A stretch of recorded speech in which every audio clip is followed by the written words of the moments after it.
At a surprising turn of events, the UDP-led Executive Committee of the Khasi Hills Autonomous District Council, under the banner of the United Democratic Alliance, was toppled from power today, the 19th of June 2023. After the House was brought to order, the chairman of the council, Lamprang Bla, had called for a show of strength by all MDCs. Following this, a no-confidence motion was moved by the Rambrai Jirngam MDC Bajop Pungrop and was supported by 11 MDCs of the NPP and 6 of the Congress Party. After his acceptance of the motion, the chairman of the council later announced the collapse of the UDP-led executive committee.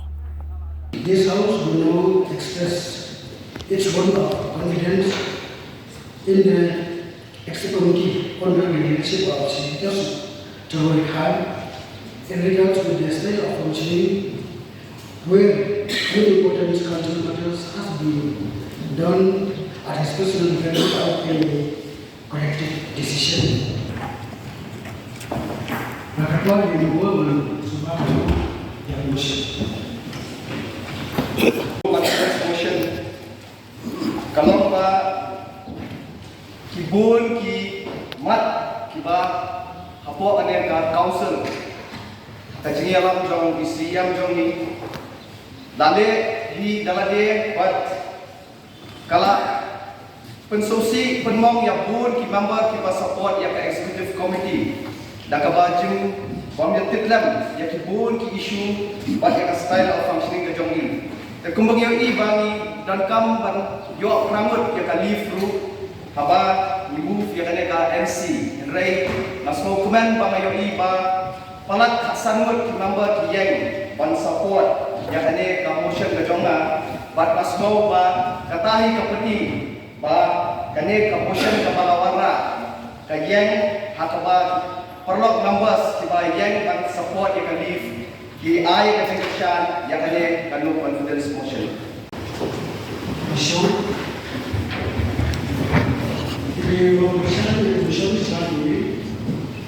Addressing the House, the CEM of the KHADC, Tito Starwell Khan, alleged that the no-confidence motion moved against his leadership of the KHADC is an outcome of the direction of a high command of the NPP.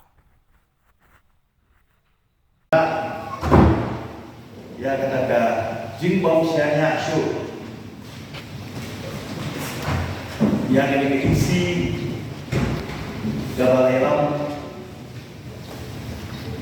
mengandung siap bagian melakui ya konten trong komersial.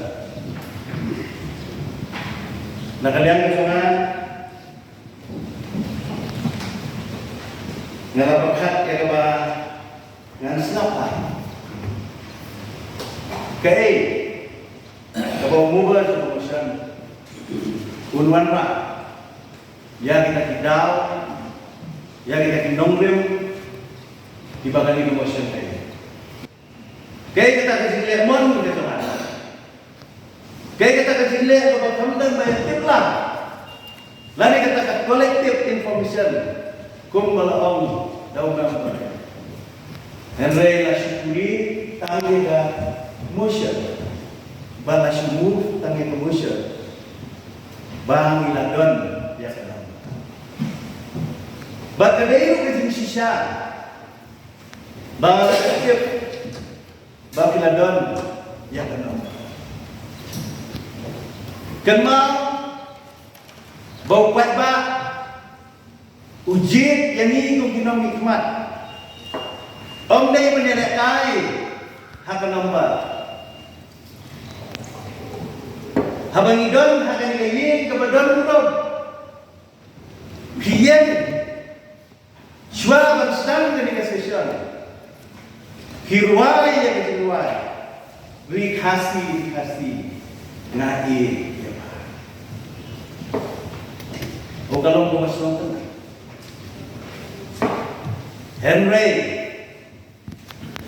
nga kendit mapentang sendiri bangayo yang kubo baka don kata dajin bangsa sudah halau kita di sini mo hatta jingle di bawah kita dan rai terkelatnya tang nama kan convenience lani kata direction jonglu ngalai konsol kita pun kita ke number kita lay phone ya kita don katanya ke istri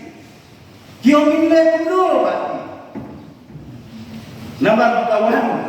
ke high command ke direction Milalau kita mikmat kita lajir atau apa? Kita elected, kita bangin syah, bangin nyat, bangin kesagri, yang ibat pak jangan di district. On condition of direction,